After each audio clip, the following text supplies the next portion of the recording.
My name's Keith Atkinson, and I'm one of the pastors at Red River Church in Central Austin. Yeah. Well, I would say that the manifest presence of God and the intimate love of God are, you can't separate them. They're inextricable. And, you know, I would say that I'm surprised by that.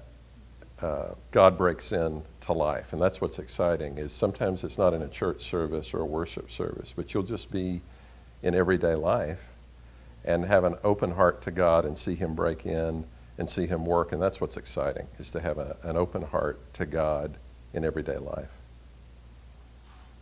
And anybody can do that.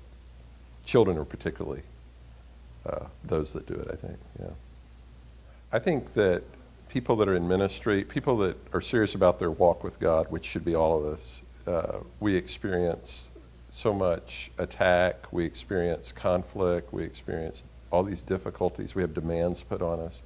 And what's really important is for us to spend time with the Lord so that He can restore our soul. You know, the psalmist talks about that in the best known psalm, "You restore my soul." And I find that I need my soul restored daily. And the Lord is so willing to do that if I'll just come to Him and spend time with Him. There's no doubt about it that we are in an age where, you know, production and activity and activism are what we're called to, it seems like. And yet Jesus gives us that picture with Mary and Martha of one thing is needful, and Mary chose it, and it won't be taken away from her. So I mean, that's the thing I feel called to, that if I spend time with the Lord, if I take care of that, where my relationship with the Lord really is the most important thing, He'll take care of the fruitfulness, and a lot better than I can. And I won't be burned out, and I won't be frustrated. It will be God working.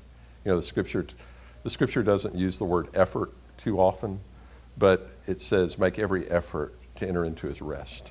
You know, so there's this effort to really connect with the Lord and fellowship with Him. And when you're in His rest, then you start bearing His fruit.